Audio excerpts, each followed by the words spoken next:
My name is Tania Gilbert. I'm Head of Conservation Science here at Marwell Wildlife. Just tell us the conservation story that goes on at Marwell. Well, Marwell was set up as a zoo that really focuses on conservation back in the 1970s, and it's been our ethos all the way through. So we have had conservation projects that started in the mid-1980s, and those projects are still going on now. And they've had tremendous impact, and we've got fantastic results from them. Tell me about the unique species at Marwell and their conservation stories. So we've got some fantastic iconic species here, particularly the Grevy zebra, which are from northern Kenya and southern Ethiopia. It's a very different kind of zebra. You may not realise there's quite so many, but these are adapted to the semi-arid environment. So they're used to going a couple of days without water. And then we have the scimitar-horned oryx, which is a species I've been working with for over 20 years. And the scimitar-horned oryx was extinct in the wild, and through conservation work, including Marwell's conservation work, it's now been downlisted on the IUCN Red List, which sounds like a bad thing, but it's a really, really good thing that we have populations now back in Tunisia, Morocco, Chad, and they're doing really well. Tell us what an oryx is, anyway. Yeah, so the scimitar-horned oryx, which anyone can come here and see at Marwell. We've got a herd here in the middle of our zoo. It's one of the first species we got here. It's sort of a white and russet-coloured antelope. It's desert adapted, so it comes from northern Africa in the sort of steppe grasslands that surround the Sahara Desert itself. It used to have over 1 million animals in the wild, but through hunting, civil unrest, competition with livestock, it declined very rapidly, and then in the mid-1980s it disappeared, and almost no one saw it happen. It sort of was a very quiet extinction. But in the 1960s, animals had been caught from Chad, they'd been brought into zoos. Marwell started its program in the mid-1970s.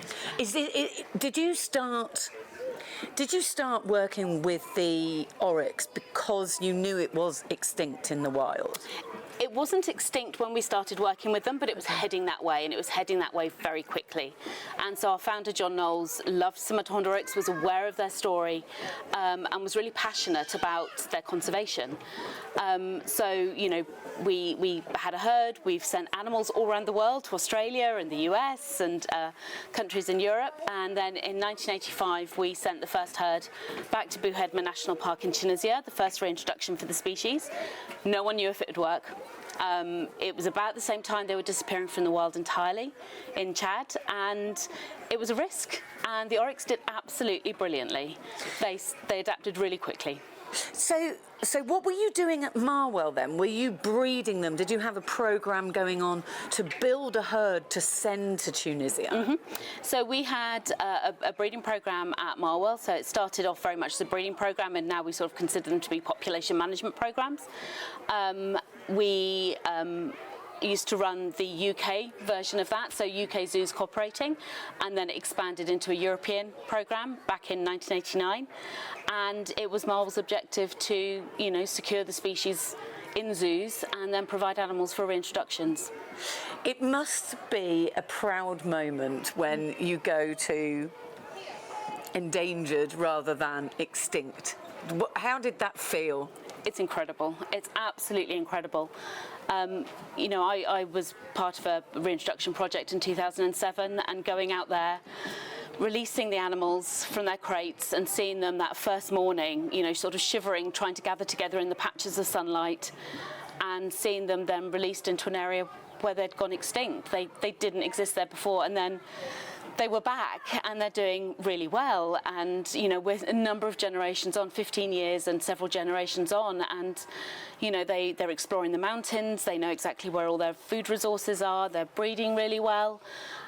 You know, it's very difficult to explain just how incredible it is and what a difference it makes when you see years of hard work come to fruition, and a species that was gone. It was gone from the wild, is now back and thriving.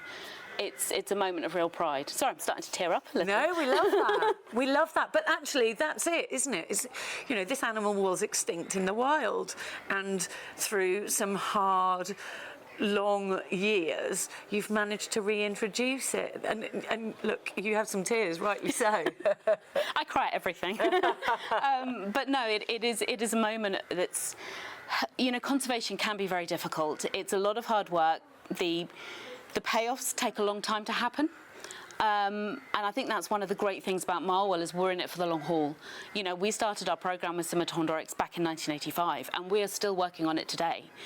You know, we work with partners right across Northern Africa. You know, we've contributed to the work that's happened in Chad as well.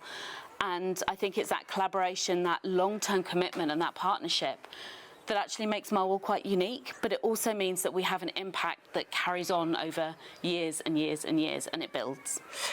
And it is all over the world. Tell us what's going on when Marwell is making a difference all over the world. So, you know, we're quite small for a conservation organisation. You know, we're a zoo. We've got you know, a great conservation team, but also the wider team at Marwell is that everyone here is all in for conservation, and that makes all the difference. But we have a long-running project for 20 years in Kenya as well, focusing on the Grevy zebra. And that's a species which is endangered, but in the last 10 years their population numbers have stabilised, so they're not declining anymore, which is fantastic. But whilst we focus on iconic species to really sort of build capacity around conservation, the impacts are so much wider.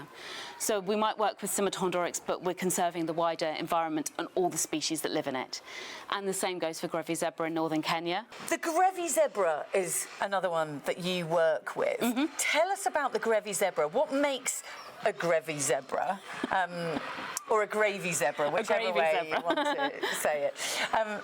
What makes a Grevy zebra? What is the difference, or how do they differ from any other kind of zebra? So when most people go on safari, they've probably seen plain zebra. It's the most common type of zebra around. The Grevy zebra, if you're looking at them, they're a little bit taller. My colleague Tania would say they're more elegant. They're the prettiest of the zebras. Yes, I would agree with that. Just seeing the Grevy zebra out there, their legs are very elegant. It's like they're wearing heels. It is like they're wearing heels. They are very classy zebra. And so what work is going on with the Grevy zebra? So we've got a couple of focuses in Kenya. One is around education and schools. We've got a fantastic team in Kenya, Lisbeth and Rita, Sikimba, Joshua and Stephen. And part of their work is working with school kids and school organisations and providing access and opportunities to connect with wildlife in the local environment, which many children, especially the children of herders, simply don't have. So we're seeing some fantastic results from that. We're also working, we have 24 community scouts that we employ, so we're working with the local communities, and not only does it provide an employment opportunity, so there's an income, but these people are real ambassadors for Grevy zebra in their own communities, and they go out every day, they collect critical data, especially during droughts. They report injured or poorly zebra so that they can receive veterinary treatment, and they're providing a great ambassadorial service as well. They're promoting zebra within their own communities.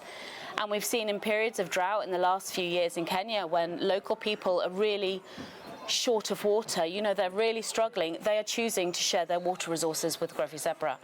And that is absolutely incredible. And it's a real testament to the guys in Kenya and the work that they're doing. What's your favourite thing about working at Marwell in the conservation side of things? I think it's always the potential for surprises. That, our work in Tunisia, in Kenya, in the UK, in Kazakhstan, it's really impactful. It's when you see your hard work result in something very real in the world. We can see that we're making a difference. As a whole organisation, we're making a difference to conservation. And that is really important, I think, to all of us. But, working in a zoo with the work that we do all over the world, we are constantly surprised, and it certainly keeps it fresh and stops it being boring.